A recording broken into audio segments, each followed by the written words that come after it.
Good morning, students. Welcome in English class, and I am your English teacher. So, today we start again our English book English Waves. Today we discuss one more story, a snack and the compound. इस story में देखिए compound means पहले हम आपको बता दें compound means क्या होता है। कंपाउंड मीन्स आपके घर के बाहर का जो एरिया होता है उसे हम कंपाउंड कहते हैं। जैसे कि आप जो आपके घर के बाहर कुछ एरिया होते हैं आपके, उसे हम कंपाउंड कहते हैं।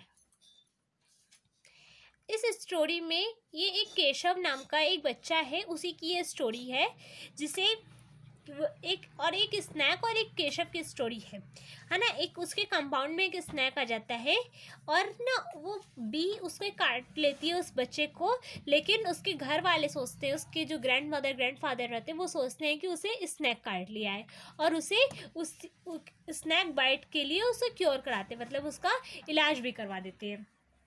तो फिर देखिए अब क्या होता है, शुरू करते हैं। One day while playing, Keshav saw a small snack in the compound.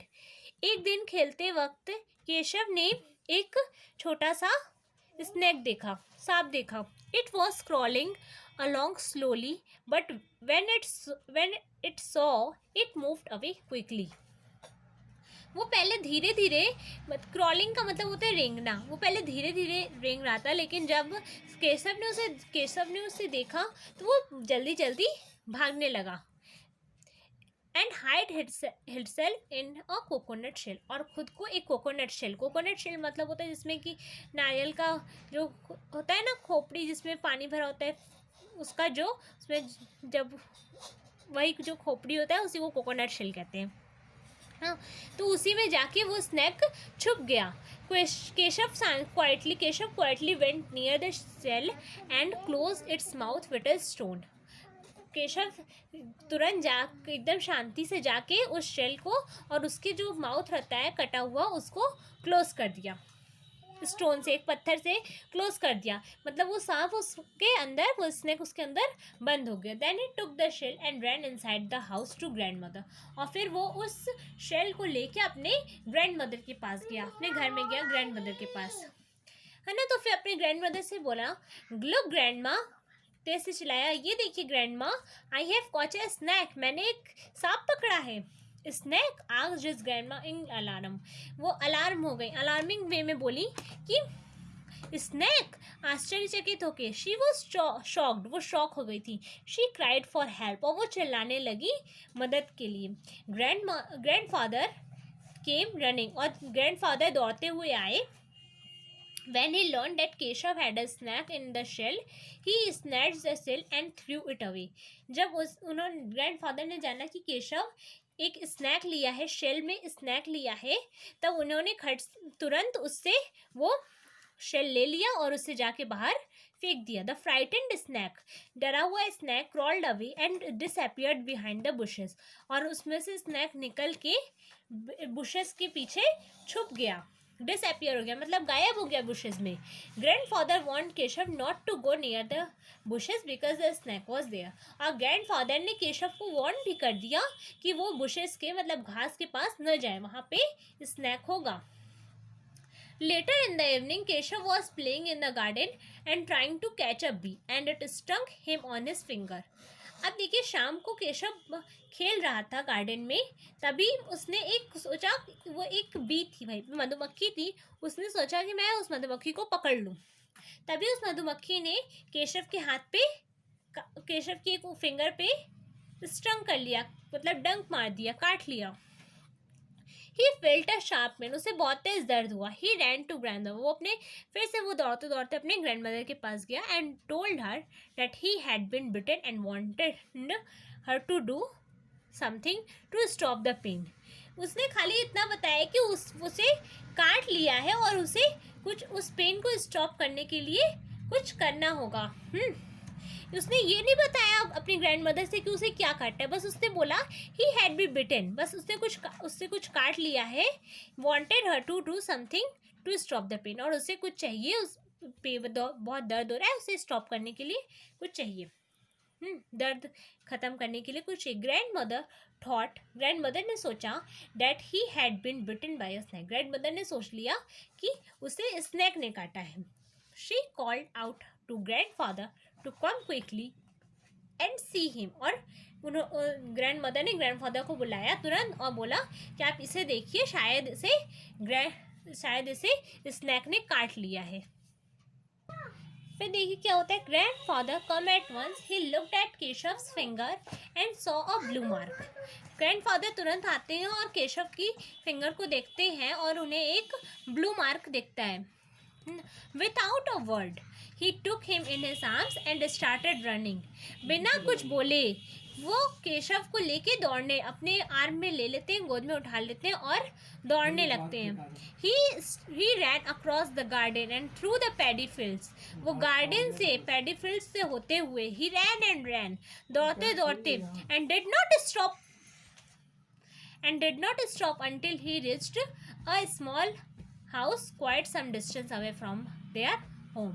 और वो दौड़ते ही रहते हैं जब तक वो एक इस छोटे से घर में नहीं पहुंच पाते, जो कि उनके घर से कुछ डिस्टेंस पे रहता है।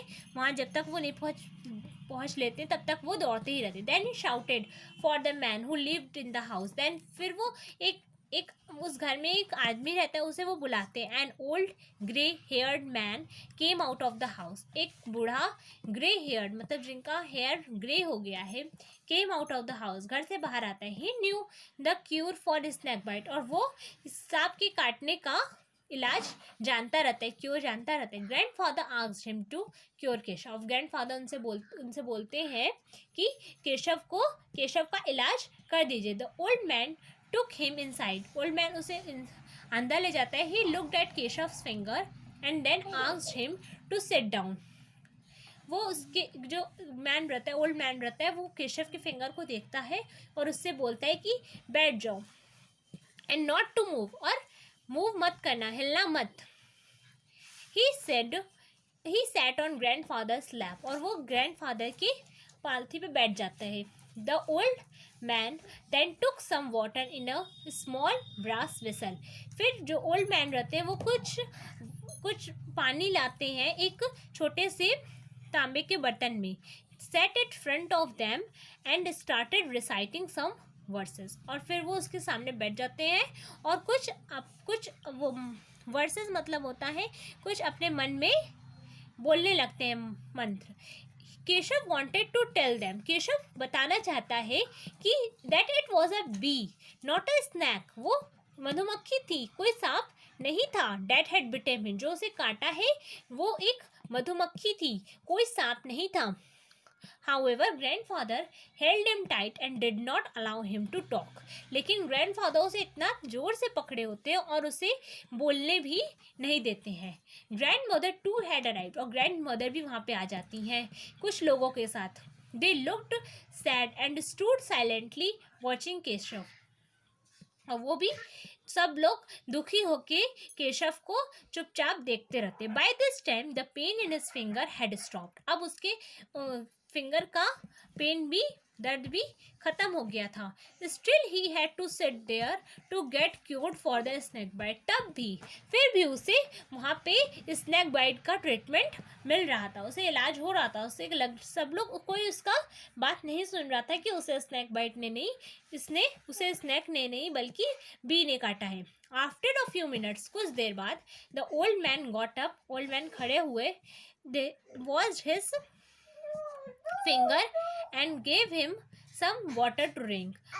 उसका फिंगर धो देते हैं और उसे कुछ पानी पीने को देते हैं। He asked him to keep quiet for some more time. कुछ देर के लिए और उससे वो कुछ चुप रहने के लिए कहते हैं, मतलब उसे बोलने अभी भी नहीं देते हैं। He then turn to grandfather and said thank god you brought him in time. और फिर वो ग्रैंडफादर की तरफ मुड़ते हैं और बोलते हैं थैंक गॉड, आपने इन्हें यहाँ पे टाइम पे ला दिया। It is out of danger now. अब ये खतरे से बाहर है। It was indeed a poisonous snake that bit him. और अब जो पॉइजनस स्नेक ने इसे काटा था, अब वो खत्म हो गया है, उसका जहर खत्म हो गया है। जबकि उसे छोटी सी बी ने काटा था, लेकिन लोग उसे समझ रहे थे कि उसे स्नैक ने काटे हैं और कोई इस बच्चे की बात भी नहीं सुनता है। Grandfather, grandmother and all the others thank the old man. और सभी लोग उस ओल्ड मैन को थैंक्ड थैंक्स करने लगते हैं, मतलब उनका आभार मांगने लगते हैं फॉर द मैजिक क्योर, इस मैजिकल इलाज के लिए। On returning home grandfather sent him some gifts, और ग्रैंडफादर घर वापस आने पे उस ओल्ड मैन को कुछ गिफ्ट्स भी भेजते हैं। इस तरीके से आपका ये चैप्टर ओवर हुआ। अब आप इस चैप्टर को अच्छे से रीडिंग करिएगा, फिर मैं आपको नेक्स्ट टाइम पे इसका PDF वर्क सेंड करूँगी। Okay students, thank you.